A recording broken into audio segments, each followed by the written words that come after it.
What is epiphany? The word epiphany comes from the Greek language and is known to translate to mean manifestation or appearance.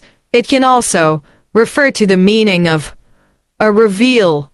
This ties in nicely with the meaning of the concept of epiphany when it is used as a literary device.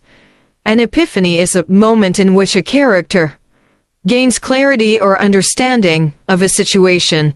They may have been through a series of events which made no sense or left them feeling uncertain, but at the moment of the epiphany, they gain knowledge, awareness, and realization. Please subscribe to my YouTube channel for more videos.